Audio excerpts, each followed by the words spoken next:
Hey, thank you for jumping on to It's Relational. My name is Mike Hammer. I'll be flying solo today. But we here at It's Relational, we believe in inspiring people to create great relationships, recover and heal from wounded ones, and reconcile with those relationships still broken. If you're new here, make sure that you hit the subscribe button and ring that happy little bell. You'll be happy because you won't miss any of the weekly content that comes out. Content like this. Today I want to talk about developing a family mission statement. What is that, you say? I'm going to take a few moments and describe it. But you know, any business, any organization these days, any church has a mission statement. Why shouldn't the family, probably the most influential system, environment that there is in shaping our values, our beliefs, our behaviors that we carry on for the rest of our lives? Why shouldn't we as families create the best environment we can to give our family direction that will help guide them for the rest of their life? And one of the ways that we did that in our family was we developed a family mission statement. What is that, you say?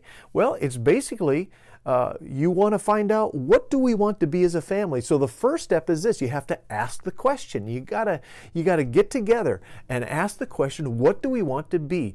What values, what behaviors, what attitudes do we want to promote in this family? What attitudes, behaviors, and values do we want to steer away from? And a family mission statement can give that kind of guidance. So the first step is you got to ask the questions.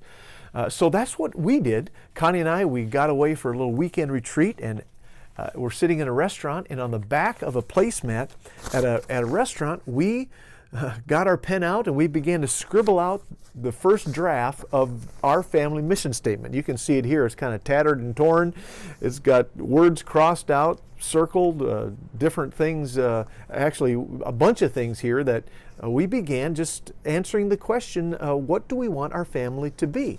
So we came up with 12 different things that were important to our family. Let me just share a couple of these. I won't read them all, but I'll put them in the show notes below so that you can get an idea what our family mission statement was like. Again, this is us. Yours will look and sound maybe different than ours. You can use some of these ideas if you like. But here were some things that were important to us. First of all, we want to provide an atmosphere where communication is always open and honest, that no subjects are off limits. Now, that was important to me as a dad of 3 daughters. I wanted to make sure that our relationship was strong enough to where my daughters could come up to me when they're teenagers and ask me about anything, and we could talk about anything. Well, that just doesn't happen when they get to be teenagers. You got to nurture that when they're small. So that was important to us. Here's another one. We wanted to value each other not based on performance by what you can do, but by who you are. That was very important to us as a family because I'm a pastor. We're a pastor's family. We're always in the spotlight, and oftentimes, it's about performance and how well we do and how good we are in front of people. I know it's not really that, but we're just in a fishbowl. So we wanted our children to realize that their value is not based on how good they can be in front of others, how they perform, but it's by who you are. So that was important to us. Here's another one. We never want to talk to a stranger better than we talk to our own family members. We never want to treat a stranger better than we treat our own family members. Isn't that easy to do? Oh, we can treat the server at the restaurant, the clerk behind the counter, just anybody in general out there, treat them like a piece of gold and come home and kind of give the leftovers to our families. We wanted to make sure that we never treated or talked to a stranger better than we talked to our own family members. Here's another one. We never want to let the sun go down without resolving the issue. Yes, we made that a priority. We didn't want to carry resentment and offenses and bitterness from one day to the next. We wanted them to have a real short shelf life, and so we were very intentional in dealing with issues that would come up. Then one more, maybe it kind of became one of the most important ones for our family, is the relationship is always more important than the issue. The relationship is always more important than the issue.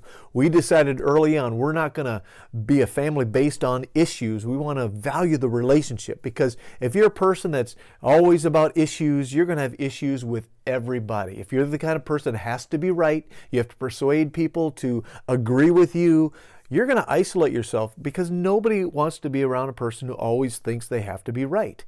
We'd rather be happy than to be right. And so we valued the relationship more than the issue. So again, these are just a few of the things that we wrote down. Yours will look different than ours. But the first step is you have to ask the question. So we did that. We brought these ideas back to our girls, and we sat down and we shared them with them, and then we got their input, because if there's no contribution, there's going to be no commitment to it. So even the girls, they added their 2 cents, and we were able to tweak some of them. They were small at the time, so it was really mostly on my wife and I.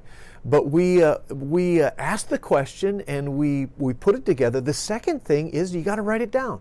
It's as simple as you ask the question and then you got to write it down. You got to get it on hard copy, otherwise you'll forget.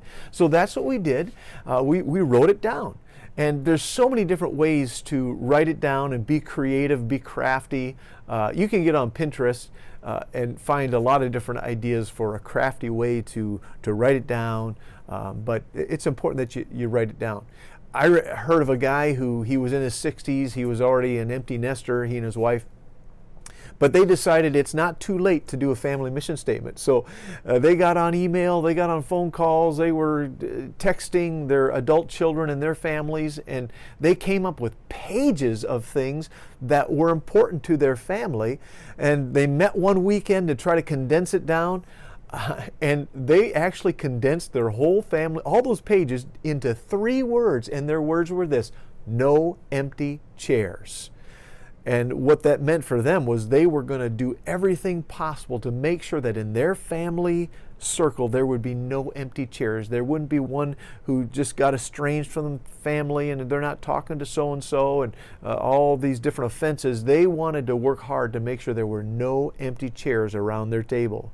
In fact, the father then had a picture painted of an empty chair, and he made copies of it, and he gave it to all of the family, extended family, and that was a reminder to them to keep working at relationships to make sure there are no empty chairs. So really, you can do so many different things with this. So the first thing, ask the question, then write it down, get it on hard copy, and then the third thing is to stay on course. Now, just because you develop a mission statement, you hang it on the fridge and say, okay, family, this is it, it doesn't mean you're going to be a perfect family. Sometimes you're going to be a little bit over here, then maybe you're going to be a little bit over there. But what it is, it's a guide for you. Just like, when an airplane is flying 30,000 feet in the air, it started out with a flight plan, but do you know that 90% of the time that airplane isn't even on the flight plan? Because up there 30,000 feet, you've got tremendous wind currents, you've got the rotation of the earth, and so it's not even on the flight plan. Now think about that the next time you fly. But really, what the flight plan is, it's a guide, because sometimes that plane is a little bit over here, or maybe it's a little bit off its flight plan over here, but it's a guide, it's a reference point to bring it back into alignment. Same thing with a family mission statement. Your family's not going to just turn into this perfect family. You're going to be a little bit over here, a little bit over there, but it's a guide that kind of brings you back into the things and the values, the behaviors, the attitudes that are important to you. So really, those are the 3 things that it takes.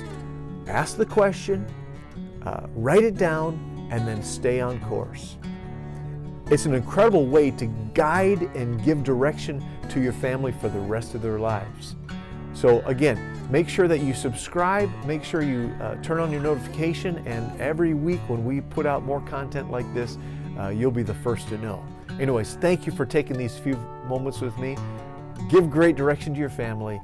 Develop a family mission statement today.